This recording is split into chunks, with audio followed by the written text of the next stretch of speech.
माँ की बच्ची थी जो अपने पिता के साथ रहती थी। उसके पिता बंटी कबूतर एक किसान थे।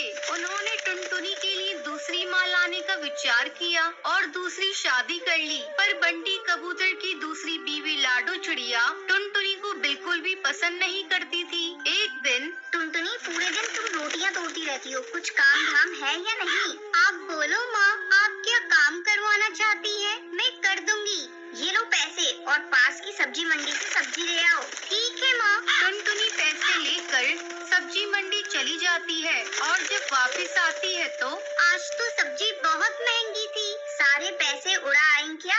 माँ, आज सब्जी मंडी में सब्जी महंगी होने की वजह से थोड़ी सी ही सब्जियाँ मिली है। सब्जी महंगी थी या उन पैसों से चाट पकौड़ी खा लिया है, मैं सब जानती हूँ। थोड़ी सी ढील दी नहीं और तेरा उड़ना शुरू हो जाता है। नहीं माँ, मैं सच कह रही हूँ, मैंने कुछ नहीं खाया। चल रसोई में जा और खाना बना। खाना वाना कुछ बनाती नहीं, बहस करवा लो इससे। पता नहीं कब तक मूंग डलेगी मेरी छाती पर। टुनटुनी रसोई में खाना बनाने चली जाती है। मुझे कैसे न कैसे करके इस चिड़िया से अपना पीछा छुड़ाना होगा, नहीं तो मुझे जीवन भर इसे झेलना पड़ेगा। तभी लाडो को एक उपाय सूझता है। लाडो अपने सोने का हार टुनटुनी के घोंसले में छुपा देती है। सुनो जी, मेरा सोने का हार नहीं मिल रहा है।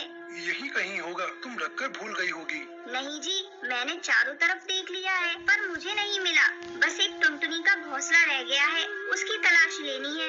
ये कैसी बात कर रही हो? आखिर टुनटुनी तुम्हारा हार क्यों चुराएगी? मैंने कब कहा चुराएगी, पर एक बार तलाशी लेने दो, क्या जाता है। लाडो टुनटुनी के घोंसले की तलाशी लेती है। वहाँ उसे अपने सोने का हार मिल जाता है क्योंकि ये हार उसी ने रखा था। देखा, मैं ना कहती थी, मेरा सोने का हार टुनटुनी ने ही चुराया है। अब तो सब आपकी आंखों के आगे है। अब तो विश्वास हो गया ना कि टुनटुनी चोर है। इसकी नजर हमेशा मेरे सोने के हार पर रहती थी और आज तो इसने चुरा भी लिया। टुनटुनी, ये क्या है? तुमने अपनी माँ का सोने का हार चुराया है? तुम्हें किस बात की कमी है जो तुमने ये सब किया?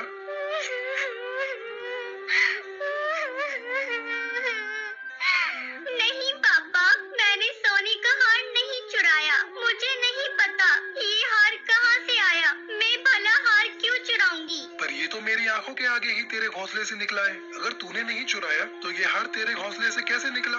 देखिए, एक तो चोरी, ऊपर से सीना जोरी।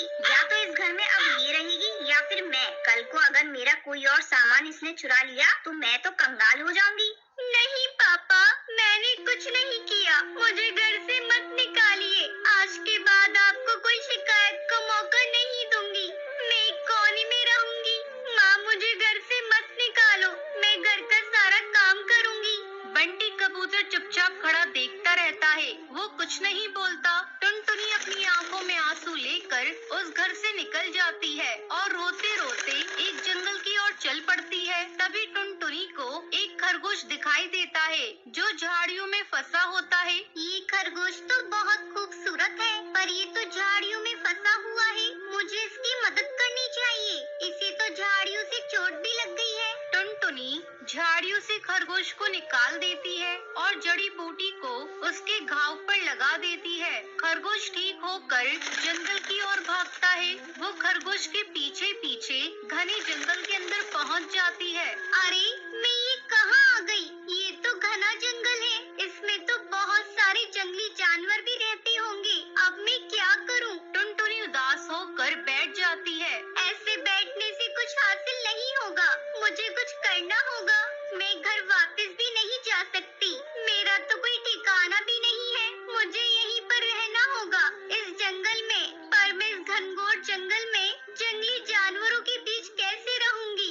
अच्छा है कोई जानवर मुझे खा जाए, क्योंकि अब मेरा जीवन बेकार है। पापा ने मुझे घर से निकाल दिया और माँ मुझे छोड़कर चली गई। अब मैं जीकर भी क्या करूंगी?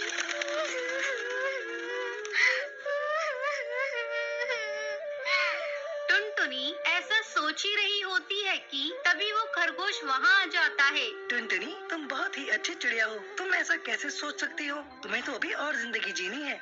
टुनटुनी चौंक जाती है और इधर उधर देखती है। टुनटुनी चौंको मत, मैं बोलने वाला खरगोश हूँ। तुमने मेरी जान बचाई, तुम इस जंगल में बिना चिंता के रह सकती हो। यहाँ पर रहने में मैं तुम्हारी मदद करूँगा और तुम्हारी रक्षा भी करूँगा और इस जंगल के सभी जानवरों को मैं समझा दूंगा, वो तुम्हारे दोस्त बनकर रहेंगे। बहुत बहुत शुक्रिया खरगोश जी, लेकिन तुम्हारे इस जंगल में रहने के लिए मुझे घर की जरूरत होगी, पर मेरे पास तो कुछ है भी नहीं। इसमें मैं तुम्हारी मदद कर सकता हूँ। यहाँ पास में ही बहुत सारे पेड़ हैं और बहुत सारा मिट्टी का ढेर रखा हुआ है, उससे तुम अपना मिट्टी का घर बना सकती हो। जाओ वहाँ से मिट्टी लेकर आओ, उस मिट्टी से तुम्हारा बहुत खूबसूरत घर बनेगा। टुनटुनी को ये सब सुनकर बहुत अच्छा लगता है।